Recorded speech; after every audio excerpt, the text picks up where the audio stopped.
Hello, Chargers fans. Welcome into the Guilty as Charged podcast. Today, I am joined by Western Kentucky's Jerreth Sterns, the very, very productive wide receiver in college football this past season. Jerreth, thanks for joining me, man. How you doing? I'm doing good, man. How about yourself? I'm doing very, very well. Don't even worry about that. So, I did want to ask one quick thing. I usually don't talk about stats with the guys that I interview, but I do have to mention this because I don't know if you can see this, I don't know if you're on your phone, but I'll just explain it.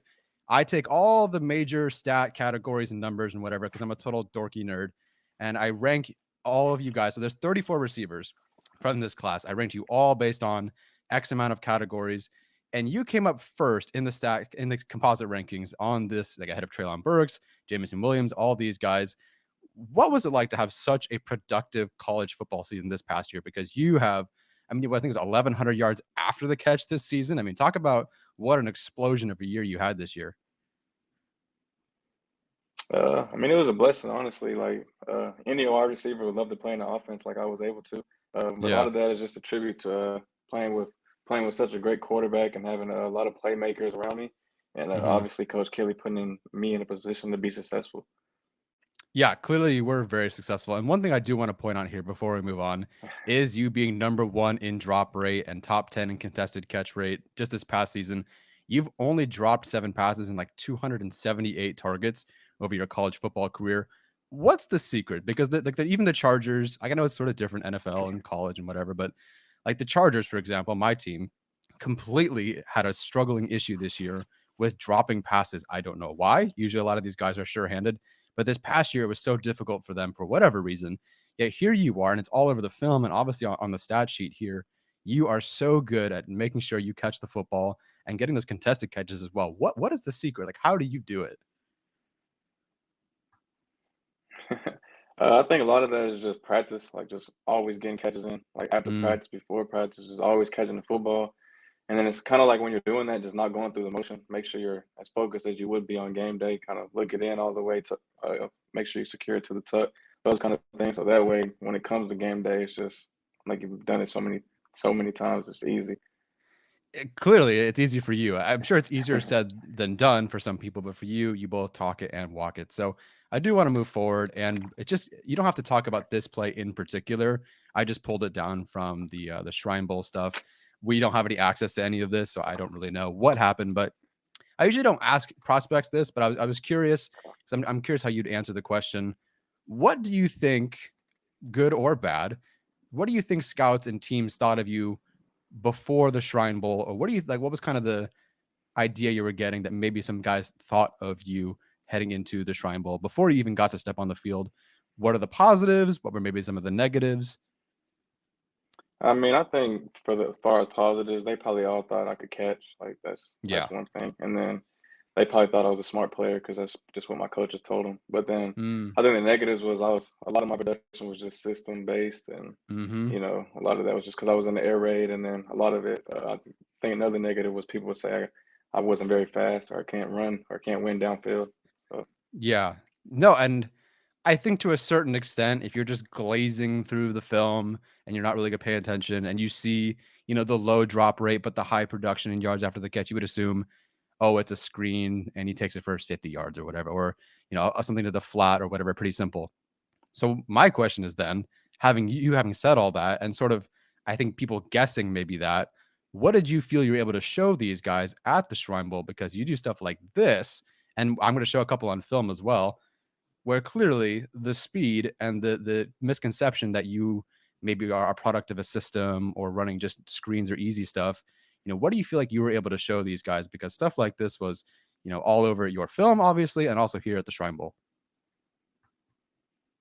I think it just showed that I can run a lot better than they think. I went into the hmm Shrine Bowl ready for the one on ones, and I knew I wasn't gonna run any underneath things. I wanted to run kind of all deeper routes just to kind of show them I was able to do that, and I think I got to do that. And right here, I was able to make a good little contested catch as well. So yeah. Yeah, I mean, everything that I don't know what people would have been worried about, or like you said, some of the negatives you might have guessed.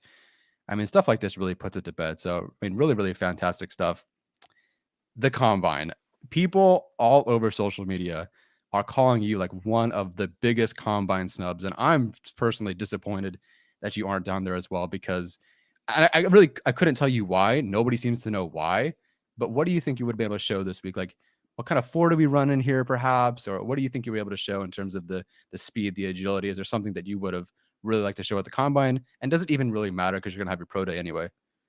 I was really looking forward to the 40 at the combine. Mm, I think I put on film I'm pretty good laterally, so I was really looking yeah, forward to that. Just straight line speed, being able to show that. But I still got an opportunity to show that on my pro day. So either yeah, way, it's a exactly. blessing to have this opportunity.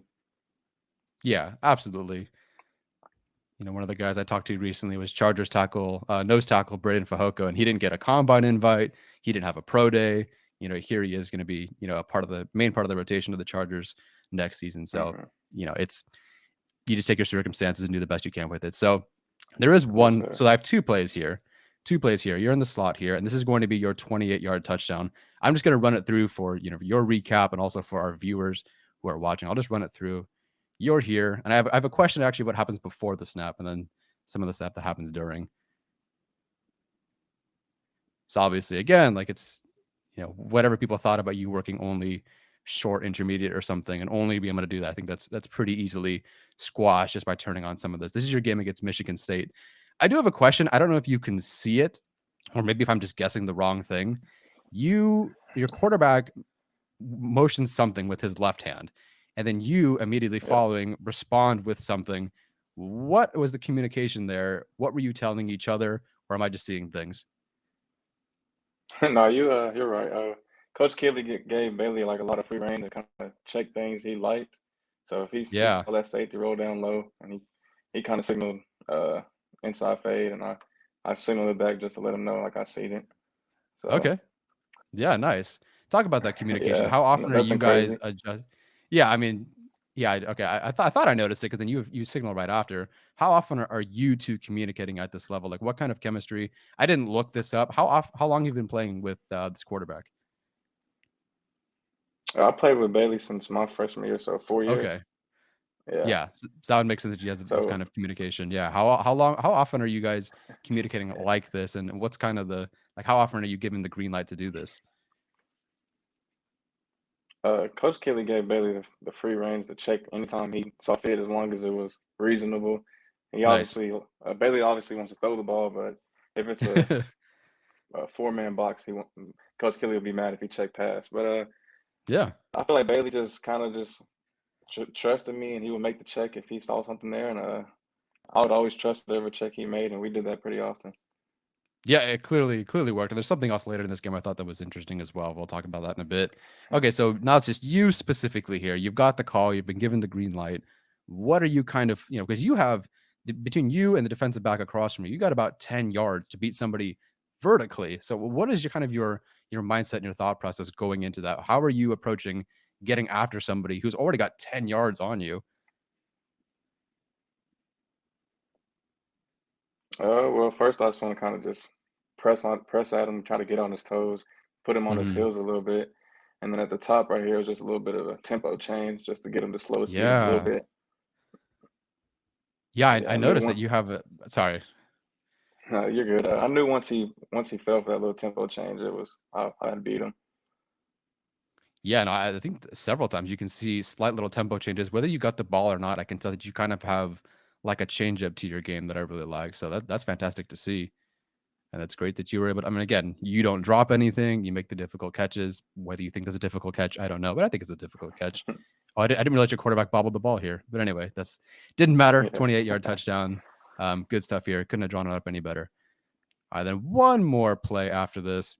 It starts really quickly. Sorry, the film just for some reason jumps from the box score to the play. So here you are. Let me see if I can pause it at the right time. So you're there with the yellow arrow, and it looks like you guys like you are asked to run block for or not run block, but you're going to block for this receiver here on some sort of screen, and then you actually almost like leak out. It's not a leak, but it's kind of like you leak out.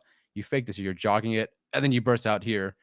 How often was that built into what you guys did? What do you guys call this? Like, how often did you guys run this? I don't know. I didn't watch every game, obviously. So I thought it was pretty cool that you have Yeah. some sort of trickery like that. We ran this quite a bit after we would set them up with the quick screens at the beginning of the game, Yeah, and we would just call this a pop play action pass. it's awesome. I love it, and But everyone, I mean, yeah. it fooled everybody, and Mhm. it sucked everybody in quite a bit.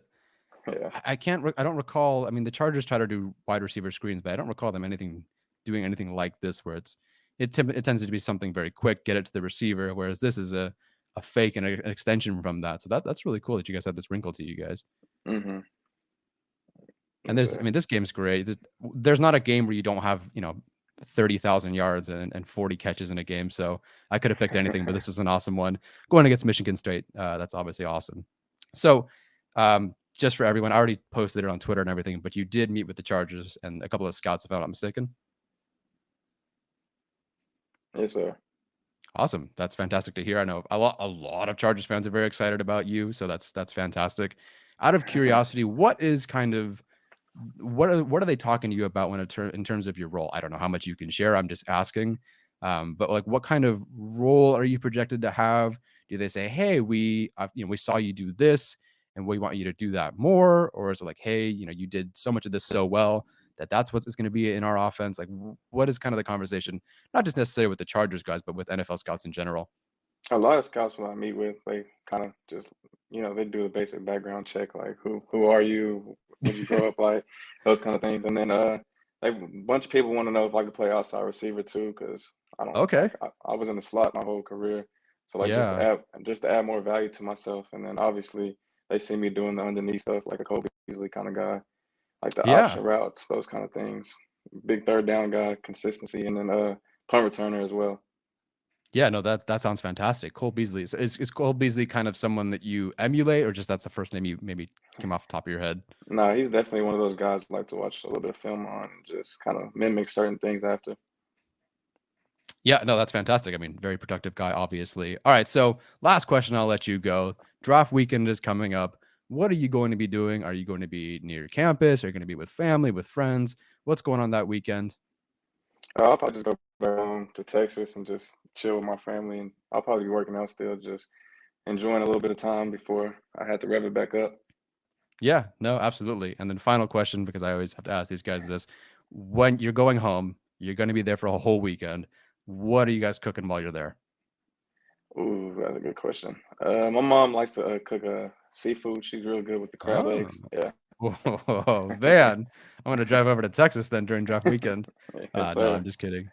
All right, Jared, thank you so much for joining on, man. I really appreciate it. Best of luck the entire rest of the way. I know wherever you go, you're going to do fantastic. So thank you for coming on, man. I really appreciate it. Yes, sir. Appreciate you, man. Absolutely.